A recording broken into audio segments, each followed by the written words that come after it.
understand the economy, you have to understand human nature. This podcast is powered by Acast. How you doing there? It is time for the podcast. We're going to go back to go forward in this podcast. What we're going to do in this podcast is we have got a huge reaction to last week's discussion on the likely or possible intervention of the IMF in the UK over the course of this Labour government. We're going to talk about that again briefly, John, but we're also going to talk about why the problems the UK is experiencing, let's say in the 2020s, could well be the problems Ireland will experience in the 2030s if we're not careful. So that's the podcast. That's what it's about. Yeah. So we start in the UK. We'll explain a little bit more about the suggestion or the forecast or the prediction that the IMF might come in, or at least official money in some capacity in the UK over the next 24 months. But then we're going to tease out, what do we have to do here in Ireland now to avoid getting into the situation that our closest neighbour is in, because they're very like us. Yeah, I know, but that requires planning, Mac. I mean, come on. Well, That's a bit of a tall order. Well, you know, when it comes to planning, the only man who can negotiate for Ireland is a man from Kerry. Apparently so. And listen to this. If you are not from Ireland, you might never have heard this. Have a listen to members of our new government. If President Trump is looking to get an able person to assist him in stopping the war in the Ukraine, he couldn't carry a better person than Denny Healy-Rae with him, because his negotiating skills over the last number of weeks are second to none. Okay, now you may not have heard that before, particularly if you're not listening from Ireland. That is the voice. It's like a piss take, isn't it? It's like a piss take, but that is what Irish listeners will know, the expression cute whorism. Okay? Cute whorism is the Irish equivalent of what upper class English people would call sophicism. Right. So just to give you a quick lesson in Irish politics, we have... Yes, I'm all ears. We have lots and lots of political parties galvanised around manifestos, around party politics, etc., etc. But we also have independents who are basically wildcard politicians, right? Who represent their own constituency, and their job, because Ireland is a highly, highly centralised country, which is back to what I'm going to be talking about in Britain in a few minutes, their job is to extract as much lolly out of central government for their pet projects down below, in this case, in Kerry, as they possibly can. Yeah, it's the ultimate parish pump politics, as they call it. Yeah. Academics call it clientelism. We just call it, We see. right, exactly, Nice. clientelism. But we just call it, cute tourism, right? Yeah. And fascinatingly, the role of the independents has increased dramatically in Ireland. Okay, most of them, like the Healy-Raes, are from what you would call the Fianna Fáil gene pool. Yeah. Right? So their dad was part of the Fianna Fáil party, then got kicked out, then seeded a dynasty. It's kind of Trumpism. Yeah. That is the Baron Trump of Ireland, right? Okay? Except not as tall. Not as tall, but much better crack. Yes. You definitely go for the pint with that. I would not go for the pint with Baron, right? Healy-Raes all day. All day. But you'd be paying for them yourself. Oh, absolutely. Absolutely. Because you'll be paying for the crime from coming from Dublin. Yeah. Up there in Dublin, they don't care about us. Anyway, the point is, these are independents in Ireland, and they are part of the government. Or at least they're part of the people who, yes. Yes, well, that was the big hoo-ha during the week, which I know this story kind of travelled a bit around the world, and just to address it without getting into it. So a number of the independents, including the Healy-Raes and a guy called Michael Lowry, he was dodgy anyway. Not just a bit dodgy. He has been accused of, and the tribunals of inquest found him guilty of, mass corruption. Yes, yeah. Anyway. See, John, you're being the cute whore. He's a bit dodgy. He wouldn't buy his pint after the third round, that sort of thing. But anyway, so they've He'd be in prison in any other country. Yeah, probably. Certainly in the States, if he was in the States, be no messing around. But anyway, so those independents supported the government in forming a government. So now they are part of the government. Yeah. But they also want speaking rights on the opposition benches. I know. It just doesn't make sense that is on any level. On any level. Al fresco gobshitery. Yes. Okay? We're back to that. We're back to that. And this is both the magic, the beauty, the mystique, the mysteriousness, and the reality of Ireland. Yeah. That basically you have chieftains, mini chieftains. They send them up to Dublin. Their job, as I said, is to get as much money as possible, which means you've got to play everybody off each other. Oh, yeah. It means zero planning. It means zero long-term vision. And it means zero coherence as a national entity. And that's what I want to talk about. And that's exactly right. That's what I Yeah. want to talk about, right? Because it means there is no such thing as the common good. There is only my good, or my gang's good, or my... In the short term as well. Exactly. So what I want to talk about is the problems that are actually brewing for Ireland, England being a leading indicator, the canary in the coal mine for us of what's going on. What's happening in Britain, just to remind people, what we were talking about last week was this inconsistency at the heart of British economic policy, which is you've low productivity, which means you've low wages. It means you can't expand incomes if your wages are low. You can't increase wages if productivity is low, because then you'll reduce profits dramatically. And if you reduce profits, the small amount of private sector business in the UK goes bust. So what do? You try and juggle, which is exactly what these guys are doing, right? Now, they're trying to juggle at a time when, and these are the really big figures you need to bear in mind, the rate of interest on long-term gilts is moving towards or in and around 5%. The growth rate is between 0 and 1%. And more importantly, the debt GDP ratio is 100%. Now, what that means is that every year your debt servicing is 5% of GDP. So if, for example, imagine GDP was 100, it means every year your interest rates alone on servicing your debt is £5. So we're talking sterling. Right. But your growth rate is only 1%, so it's only £1. So your revenues are increasing by £1. Your debt servicing is increasing by £5. It means you have a £4 gap in the middle. That is when what economists call the debt dynamics go into a spiral, and you end up borrowing to pay for today's spending, simply to keep the status quo. Right. In order to get that type of economy on the right path, you have to introduce massive austerity, massive budget cuts at a time when the UK needs the opposite. They need investment in housing. They need investment in education. They need to find, in effect, a new trick. So this is a massive inconsistency at the center of what I would call the troika of the government, the Treasury, so the political government, the Treasury and the Bank of England, that troika. And they're trying to basically keep all the balls in the air. And the critical figures are the interest rate on gilts and the sterling dollar exchange rate. And because of the state of play at the moment is so precarious for them, they can't rely on inward investment. They can't rely on inward investment because Brexit is an anti-inward investment move. And the reason it's an anti-inward investment move is twofold. One is because you've cut yourself off from your biggest market, which is the European Union. Why would you invest in Britain when you don't really know what the trade arrangements are going to be? And you don't really know if there's a reform government comes in next time out, it's going to be even more anti-European. That's the first thing. And the second thing, of course, is why would you do that when you've got Ireland beside you? Yeah. Right? Because it's much easier to export from Ireland than from the UK. So those two things, I mean, the UK is the only country in the history of the world to go into negotiations to increase tariffs, not decrease them. Right? I've never seen that.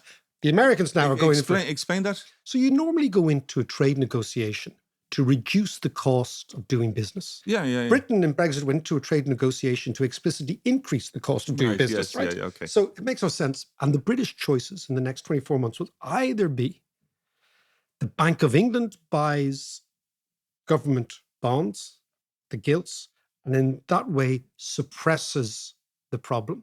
That's called financial repression. In a way, the Bank of England will buy the assets of the government, and that will coax people to come in and buy them, which is exactly what Russell Napier, if you're interested in this, go back to the podcast with Russell Napier. Yeah, that was a great episode. Actually. Just before Christmas, So that's official money buying government. Or the IMF come in and officially buy government. But either way, they will have to impose austerity. So it's, do they have austerity which is externally imposed like we had? Or do they have a austerity which is internally imposed? Now, the fascinating thing is if you're a really duplicitous politician, you want externally imposed austerity. Why? Because you can blame the foreigners. I'd never do that to you. I wouldn't close your hospital down if it was me. But look, it's those people from the IMF. Yeah. So there's an interesting dynamic going on. But all of it points to the increasing, not likelihood, but possibility of a government led by the most consequential politician in Britain in the last decade, who was Nigel Farage. Yeah. I mean, people laugh at him, but he's the one who has brought the Brits out of Europe. He's changed the dynamic. He's decimated the Tory party. He created Boris Johnson. Boris Johnson wouldn't have existed without Nigel Farage. And we now know that the Reform Party is, in effect, the official opposition. Yeah. And it's the opposition to both Labour and the Tories. And it's during this period when there's crisis on both sides, there's an external crisis, there's an internal crisis, there's lots of political infight. That's when these so-called insurgency parties do extremely well because there's a vacuum. And that's why I think you should keep your eye on Reform and Farage, much more so than political commentators are doing now, because we're talking about an insurgency. Yeah. I'm sure there's going to be a Nigel coin coming out soon. And Nigel, well, I mean, they're probably Nigel. I know. But I mean, if you think about the midwife of the Trump movement was the Tea Party.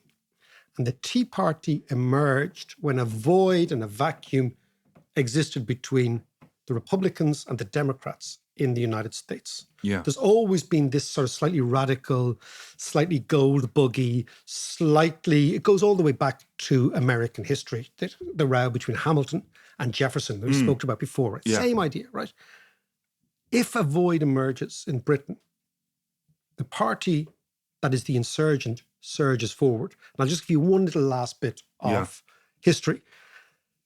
100 years ago, that party, that insurgency, was the Labour Party. The Liberal Party was the party of government of the UK, the so-called Whigs, for over 150 years. And the opposition were the Tories. But the world changed, and into the middle surged the Labour Party. And the Labour Party were, in effect, the movement of the 20th century. And now what we have is a void opening up, and Farage, or a quasi-Farage or an amplified Farage type individual could emerge forward and would emerge enormously facilitated by these crises, which don't seem big at the time, but get big. And I'll give you one last piece of information, John. Financial crises tend to start with something very small and end up with something very big. And I remember... How do you mean? Well, I remember in 1994, I had just started working in the city. And like all Irish fellas, right, I'd done a very good interview, okay?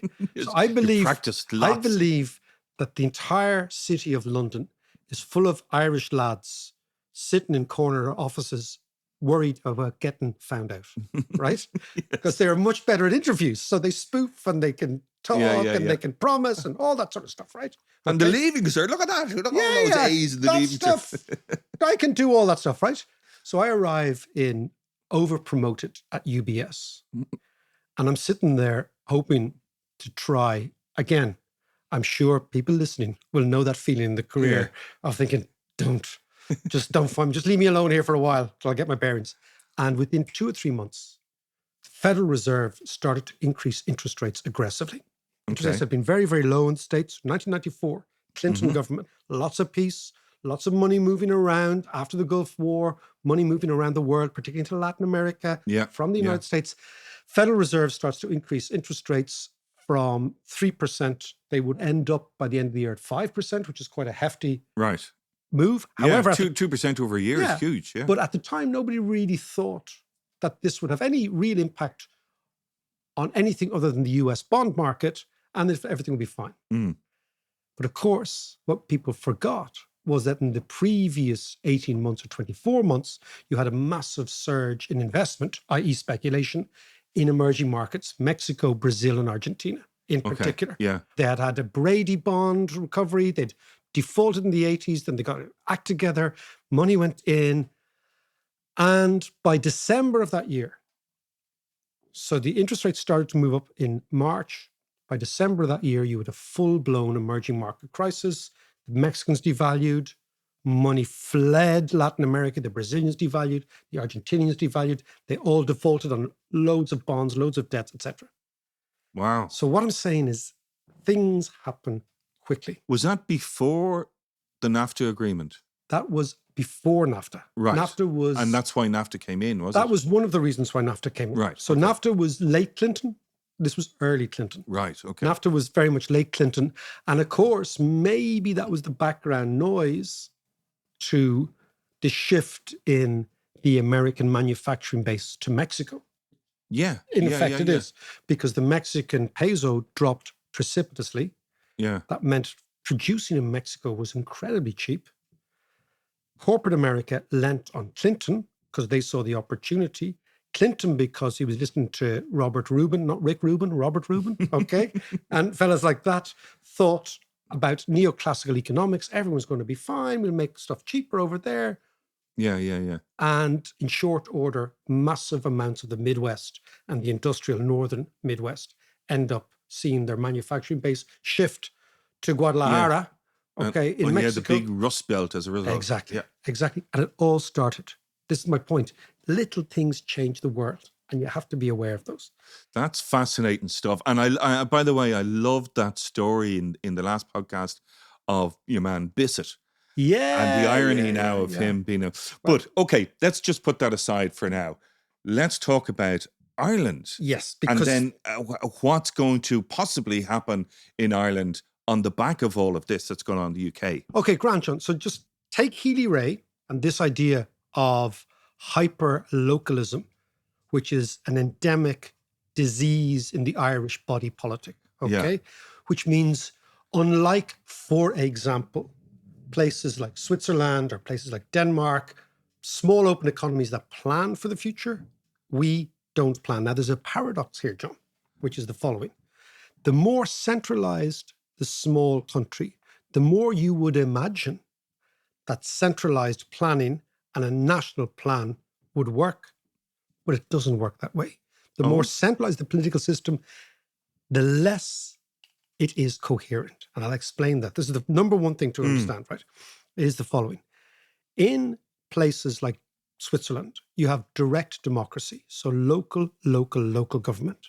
It means that local government has competence over local issues. So roads, drainage, transport, they raise local taxes, usually on rates, VAT, etc. Local property taxes pays for the local. So and they understand the local. Yes, and the Hayek, the great economist, always made the point that the person who understands the problem most is the person closest to the problem. So when you... So the Healy-Raes. So you Healy-Raes, they do. Number one, the Healy-Raes, okay? But the problem is, if local government has competence over local issues and national government has competence over national issues. Now, what are national issues? General taxation, foreign policy, neutrality or not neutrality, those big issues, right? The integrated transport system of the country, the general level of education, the general level of hospital care, the aspirations towards, right? What you find is that in a decentralized country, the local fellas look after the local and lassies look after the local, and they allow the government to look after the national. That allows national plans because the local fellas are looking after their own backyard. In a centralized country like Ireland, because local government becomes mixed up with national government because it's in effect a heist from the local lads off the national coffers, the local and the national become confused. And as a result of that, national policy, if it impinges on the local fiefdom, becomes mixed up with local issues and you find it extremely difficult to have a national policy which says we are going to have a national transport system.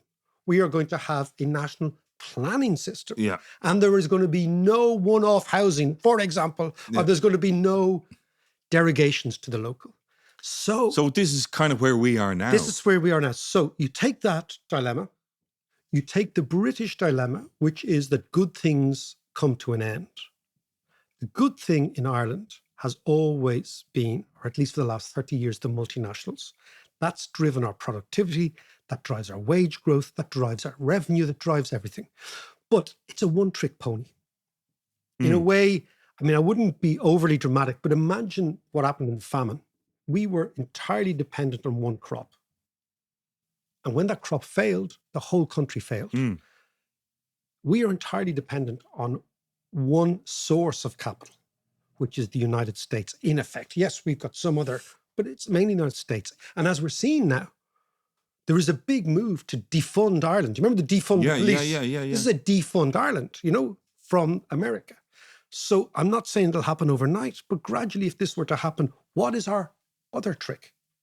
What's the Irish trick if this not so much disappears, but gradually diminishes? Where are the Irish companies? They don't exist. Where are the world-beating Irish companies? The one that most people say is Guinness. It's not even Irish. Yes. It's Diageo. It's a British company at this stage, right? Where are the Irish startups that have the ambition to be world players? Absent American capital, we become a bit like a Balkan country. I've always said we can be kind of Albania in the rain, right? Yeah. Because we don't have our own capital. And when you don't have your own capital and you don't have your own entrepreneurs or enough of them, you're basically beholden to the kindness of strangers. And those strangers are American.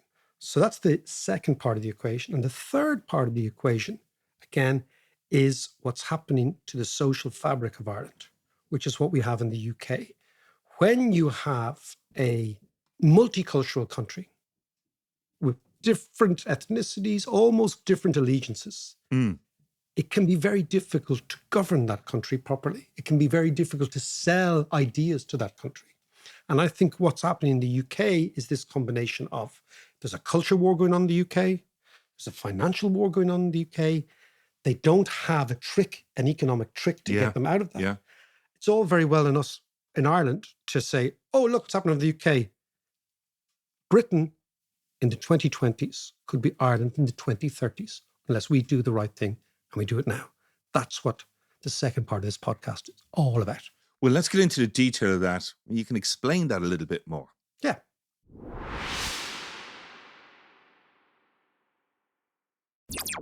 And we're back in the room. And we're back in the room and we're talking about the paradox of centralization, amongst many other things. I mean, the short way of looking is get your own house in order because it's the only thing you can control. If you had a house. If you had a house. So we're talking and that's the problem, Mac. And I was just saying to you before there, as we were rabbiting on, the way we were just talking about the Healy Rays and the independents joining the government and the coalition between Fianna Fáil and Fine Gael, like it's close enough to being a national government. Yeah, it is. And maybe that's the way we should look at this from I'm talking about from the housing crisis perspective, that we have a national government and declare a national emergency. Declare a national emergency. Yeah, like Trump did with in the border. I thought you hated Trump. Like I thought you hated Trump. Now you're all getting all Trump he's in. Great, isn't he? Now, listen. Okay, so interesting you mentioned that. I want to talk in this section about population, etc.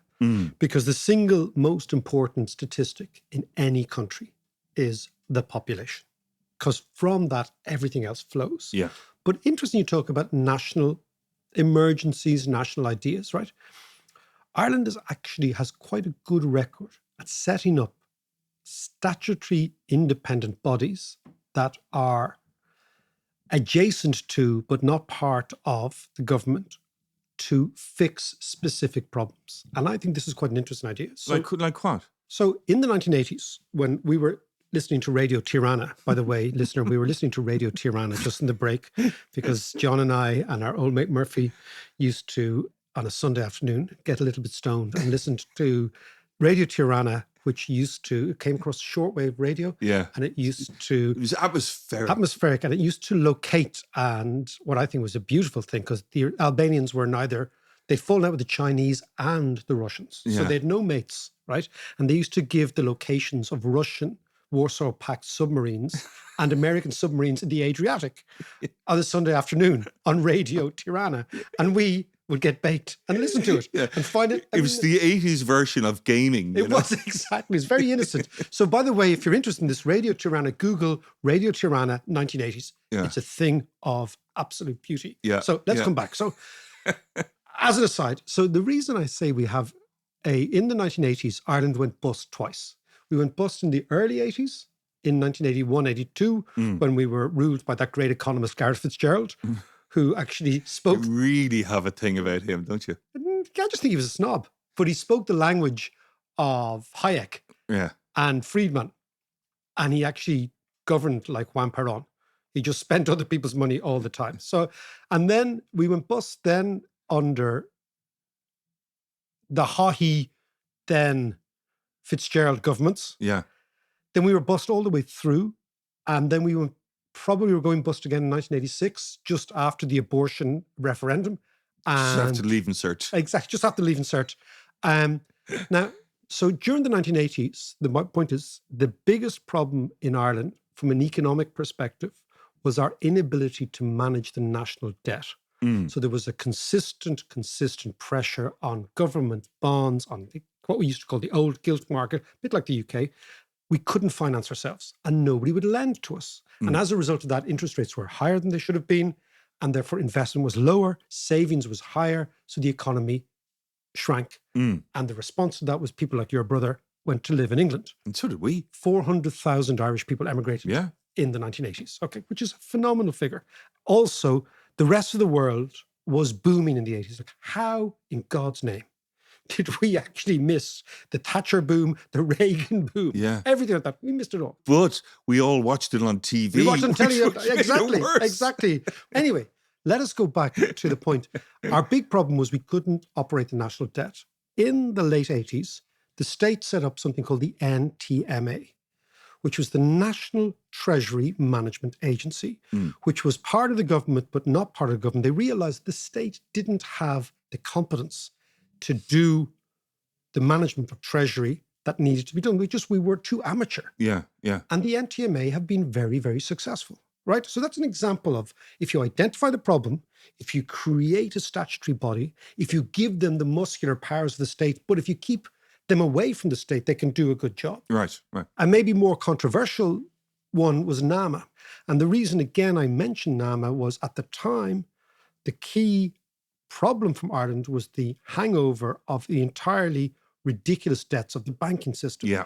Now, how do you work all that stuff out? And I mean, again, I wasn't a big supporter of NAMA at the beginning because I thought they could have defaulted on the debts and just said to the owners, look, there you go, you can have them. But that doesn't matter. It was set up and it has done a job, right? Now, it's created all sorts of other dilemmas. But the point is, it was set up to specifically unwind the debts of the delinquent Irish banking system, which it has broadly achieved, right? Yeah. Now, back to your idea of housing. A similar adjacent government department, which is full of people who know what they're talking about, could be set up to do this. But, and the big but is, they have to have skin in the game. If you are a public servant, a senior public servant, and you do not oversee the achievement of the targets that are set by your department, you should be fired. Yeah. That's the key. Yeah. And the problem in the public sector is you can't be fired. So if you can't be fired or you can't be demoted or there's no connection between your performance and the actual outcome, what happens is it doesn't matter if you miss the targets, right? It's always the dilemma. I always thought when we were in school, it was always this thing that used to annoy me was the good teacher, bad teacher idea. So every person who goes to school in Ireland will know that there are good teachers and there are really bad teachers. And it was kind of a lottery which teacher you got. But what I could never understand in school was the bad teachers were paid the same as the good teachers. So there was no incentive for the bad teachers to get better But this is a bit or like for the good teachers to be rewarded for being good teachers. Now, if there is no financial incentive or reward and penalty incentive structure, you're not going to achieve what you want to achieve because nobody has, to use Nassim Taleb's idea, skin in the game. Okay, I get that, but at the same, with regards to teachers and stuff, it's not a thing where you let the market decide. Yeah, so my point is that type of management structure exists in the public sector writ large because nobody can be fired.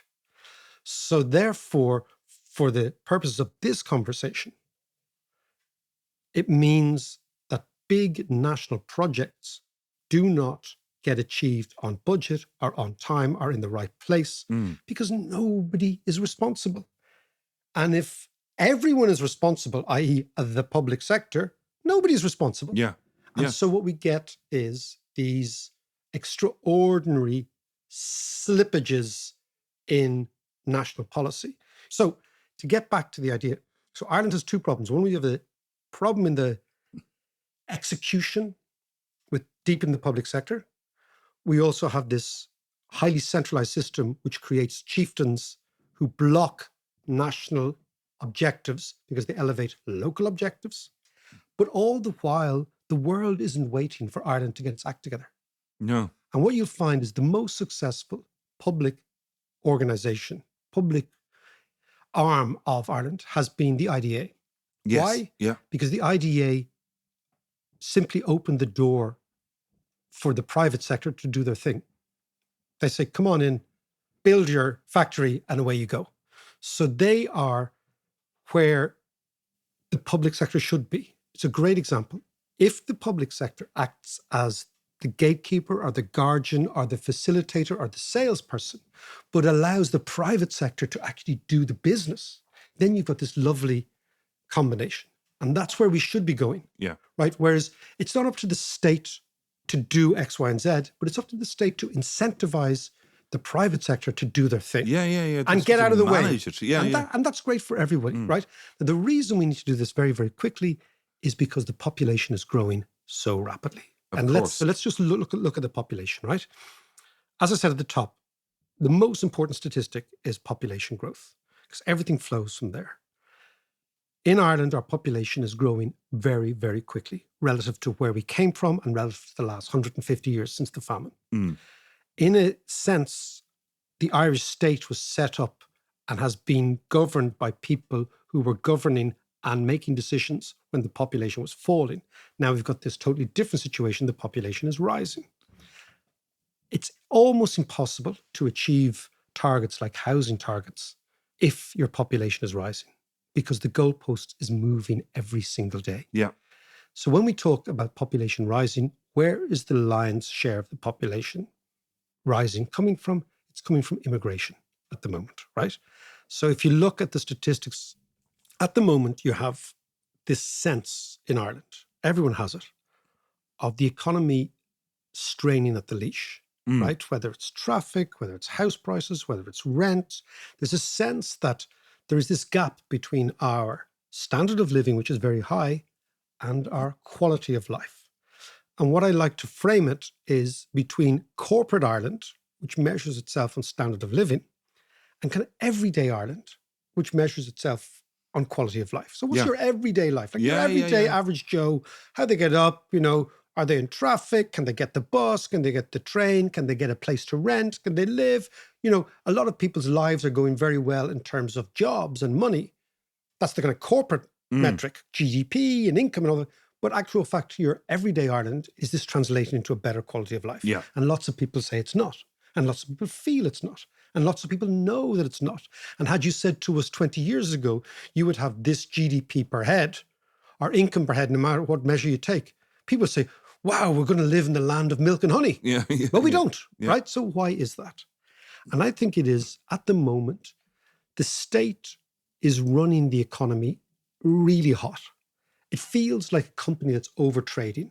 Overtrading is this expression for a company which has entirely been driven by sales and revenue growth. So that's actually selling as much as it possibly can. But in the background, it's a complete chaos. There's no back office, there's no systems. The IT system is all broken. There's nobody managing people's, day-to-day lives Yeah, the within the structure company. is for a small company, but, it hasn't scaled.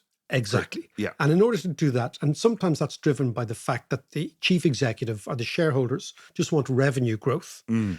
And that leads to a very unpleasant balance within the company because everyone is operating on the seat of their pants. So it all looks good on the outside. And for the quarterly results, it looks fantastic. And people say, wow, that company must be amazing to work in. Mm. But it's not, it's awful because the requisite building blocks haven't been put in place to make sure that for X amount of revenue, you have enough people, you have enough staff, you have Yeah. enough backend, all that sort of stuff. Ireland is a country that's overtrading. So the top line looks amazing. The GDP growth and the growth of employment and the growth of income and Yeah, tax income and all that stuff, Yeah. But the actual everyday life is difficult Yeah. at best and disastrous for lots of people at worst because we're overtrading. And the problem with our politicians is they've become obsessed with the fetish of the growth number, the GDP number, the Yeah. corporate Ireland number, right? And they are the ones who are driving or who are facilitating running the economy incredibly hot. Now, in order to run the economy very hot, you have to run the economy over your capacity. And how do you actually run over your capacity? Either you throw lots of money at the economy, or too much money, or too many people. Right. And what we're throwing is too many people, right? And this is not to say Ireland is full. This is not that argument. The argument is how many people can you absorb in order to generate the link between standard of living and quality of life that makes sense. Yeah. If you're absorbing in too many people, and the thing about immigration, economists talk, we're importing talent. Mm. No, you're importing people and families Yes. and children Yeah. and husbands and wives and maybe even extended families, right? They need places to go to school. Yeah, they all have needs. They need to go to school. They need a place to live. They need a health service. They need protection from the cops. They need all these things. They need water. So you need to plumb for all this stuff, right? So we talk about talent, but we actually mean people. Yeah. And of course, if you're an immigrant, you expect the same standard of living as the locals, or at least something close to it. A lot of immigrants say, look, I'm going to pay for a while, but then I'll catch up with the locals. But in general, you want your kid to go to school.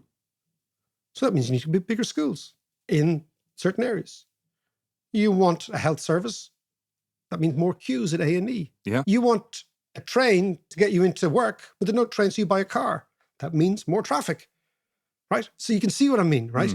So if the economy is being run hot by the state, and the way in which it's been run hot is to increase the physical demographic population, that capacity, then what you will do is you will slam up against the constraints of growth.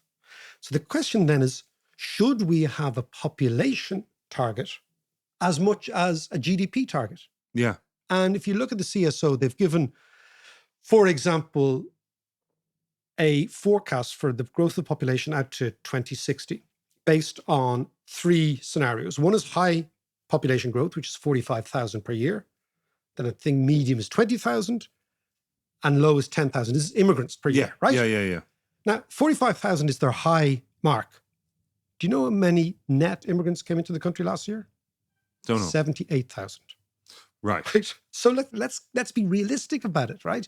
This is not against immigration. This is just basically saying, if we've loads of people, what we then need, and this comes back to tying the whole thing together, we need a development policy which is national and actually bulldozes through local opposition to development. Yeah. And this is where we are. So if we want to have lots of immigrants and push the economy as much as we can to create as much opportunity as we can, and let's see how the cards fall, then we need to have a system which greenlights development on a scale that we have never seen before. I'll just give you an example, right? 143,000 people came into the country last year. About 70,000 people left. That gives us the net 78,000 figure, right? But the people who left and emigrated are largely young Irish people. Yeah. So they probably left the family home, like my kids and your kids. So they leave, but there's no new houses made available by them leaving. Yeah. So you can see how there's no equivalence there's no change in the housing stock. So a house doesn't become available for the new people. Yeah. So what you see, you've already got this amplified impact on the housing stock. So what we've got to figure out is, what is the optimum population?